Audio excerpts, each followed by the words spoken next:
Right, here at Nathan Cahir's, catching up with Nathan for a start. Firstly, welcome. Thanks, Paul. Thanks for coming along today. I am a horse dentist as another trade, and that's one of the reasons I am here. But I am here a couple of days after winning the, you won the St Arnaud Pacing Cup, did a good job of that, with Telemachus. Yeah, he did. Yeah, he did a really good job, actually. So it was nice to get a bit of a reward for some. He's been going through the classes really well in the last few months, and I thought he deserved to win a nice little race like that. He's a horse you've always had a nice opinion of, Nath, and the reason I said his name's so funny is because his name does get pronounced a little bit wrong, but it is Telemachus, is how he's pronounced his name. What does it mean? Well, the name actually comes from the cartoon Bluey. Oh, is that about the Australian and the cattle? Yeah, so the dad in Bluey, one of his alter egos names is Telemachus, and the kids name the horses, so...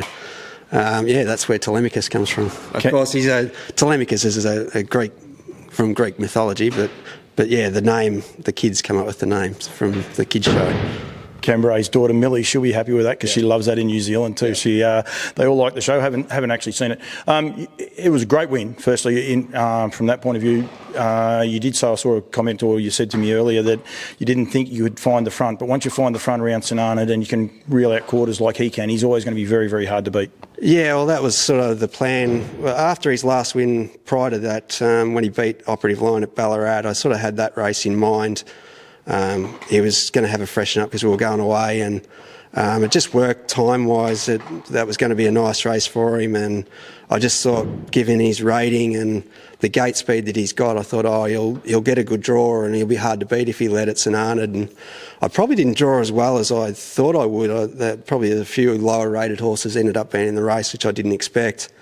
And he probably drew wider than I'd sort of hoped, but he was still good enough to cross them early. And yeah, once he did, it was going to make it awfully hard for anything else to get around him then. He's always been a free-running horse, sometimes a little bit of his undoing as well, but he's always been that sort of bold, free-going horse. Captain Pin's got up outside of him, but not really able to, I suppose, get him out of his comfort zone. You're always in control, you're setting your own tempo, and it makes it a lot easier for some, the horses, especially ones like him that can be a bit tricky to drive. Yeah, well, early on I had a lot of trouble with him. He won a race as a 2-year-old actually at Yarra Glen, and prior to that he'd run a really good race at Hamilton where he sat outside one of Lee's, and I thought, yeah, no, you're starting to work it out. But he just was one of those horses that would just charge as a young horse, and there was races where he'd just drop out of races, from the 800, and I was a bit concerned, why was he sort of charging and dropping out, and we just worked out a few things with him, how to drive him and train him a little bit differently, and I just basically learnt to not try and hang on to him at the start, and his gate speed has always been there. He's always been a super fast horse, and he just learnt to, once you went 100 metres after the start, you could drop the bit with him, and he's just become a much better racehorse since probably last year. He went that 12 months as a 4-year-old where he did a really good job, learnt how to be a really good racehorse, and I think there was probably only one time as a 4-year-old where I had an issue with him that he didn't finish a race off, but he just become a really good, genuine horse last year, and then had a bit of trouble with him at the start of this year. He got a bit of a throat infection and a lung issue, and a couple of runs he was just awful. And then we got on top of that with some just different drugs. We had to try a few different things to get on top of that, and ever since then he's just come good, and he's back to himself, and he's just graduated through the classes ever since, and yeah. He's he proves that patience.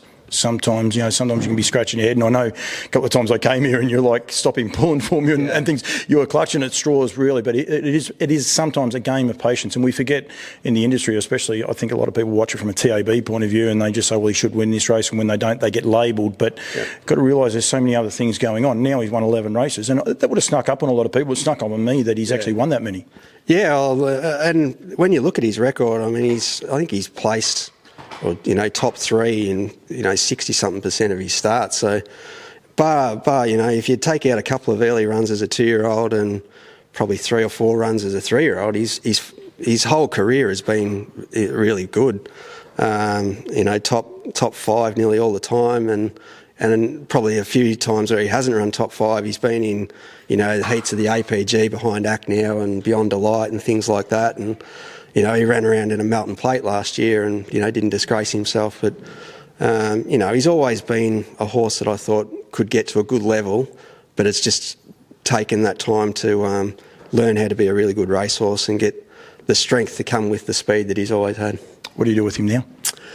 There's a Breeders' Crown meeting at Bendigo next Friday, so there's 2 or 3 options there for him, which is good. I think there's a non-metro winners race there, and there's another one that I think is a 70 to 89 or something like that, where he'd probably draw well. So I'll just nominate for a couple of races and see what's there, and then after that, obviously we're coming into that Country Cups type season, so there's I think the Gunbow Cups at the start of December, which is another similar sort of race to St Arnaud. So we'll just give him a couple of runs in the nicer races the next few weeks and see how we measure up, and then we can drop back to that Gunbow Cup hopefully after that and just go from there. And then obviously after that he's a metro horse pretty much now, so try and get that metro wins and go from there. And he's probably a little bit like a few other horses. The rating system really works for a horse like him too, that if he does get beat a couple of times, you drop back and then you keep coming up. So it does work on a lot gets said about it, but for horses like him and also with ours belittled, it works beautifully for him. Yeah, it does. And he can, the good thing with him is he's so adaptable now. Like he can run the gate flat out and then hand up, and I think he'll actually be a really good metro class horse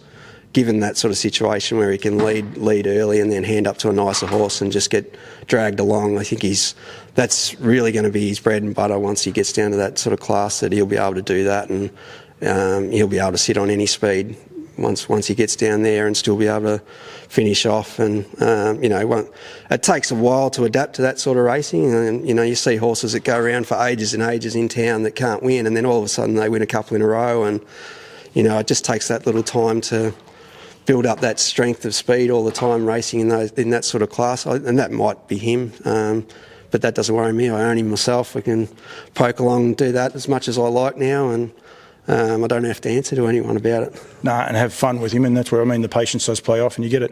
Bit about yourself. How many are you training? How many do you actually train? Because you actually do another part of your job, but in actually racehorse-wise, how many have you got? Racehorses, there's 4. I got 3 in at Yarra Glen on Thursday, the Oaks Day meeting at Yarra Glen. And then there's this guy here next to us who's a yearling that we bought last year for a group of mates. And I've got another 3-year-old trotter who's a bit of a project horse that he's owned by the same fellow that owns Plains in Heaven. And he was with another trainer and he had a bit of an accident, and he's come to me to try and sort out, and hopefully we can. I think he's got some ability, but he's going to be a bit of a long-term project. So, but most of the horses here are yearlings for other people. So my main thing is breaking in pre-training young horses for other people. So, and just have a few of our own racehorses to get me off the property every now and again. It's a pretty important part of the industry, though. There's a lot less people doing it nowadays. There's not as many people getting out there and doing it. You've got a very, very good name. It can be a bit of a thankless job from time to time. So I would imagine having your racehorses and being able to go and winning the St Arnaud Cup, it can make those long days worth it. Yeah, it sure does. I mean, it can get stuck in a bit of a rut here sometimes when you're not racing, and you think, it'd be nice to get off the place, and especially when you're living on the property and you're always trying to do projects and stuff around the place and mowing grass or whatever it might be, or spraying paddocks. There's always something to do. So it's nice to be able to get off the place and, go and enjoy the day at the races. And, Dad always comes to the races. He's retired now. He loves having the day out, and, he's got one of his mates that comes with us every now and again. And, that's their day out too a bit. So, it's nice. It's about having fun. Do you enjoy the breaking? Yeah, I've always have enjoyed it. Sort of stumbled on me a little bit with when I worked at Murphy's, and Don was always the one who broke the horses in, and his health wasn't as great towards the latter years, and he wanted someone to sort of do the breaking in side of things, and David was flat out at races all the time, so that was too hard for him to be doing it. So I, as a teenager, just sort of fell into doing the breaking in with Don, and the same with the shoeing. I think John was always the farrier, but John went away for a while to Canada at one stage, and Don was trying to do all this farrieing, and of course he'd knock up after putting a couple of shoes on. So it sort of fell to me to start doing a bit of shoeing as well. So, but I wouldn't be where I am now if I didn't learn those things as a teenager. And but yeah, I do enjoy breaking it in. It's it's great satisfaction when you break one in and you see it, win a big race. Like I get huge satisfaction out of watching the horse like Just Believe, do what he's done. But not just that class of horse. I get lots of little clients as well that they only have one horse, and to see them and get a win and enjoy, a win is as good as anything sometimes. So. We undersell the industry a little bit. Like, I'm interviewing you after the St Arnaud Cup, but I could probably interview you, get the same response out of winning the maiden at St Arnaud.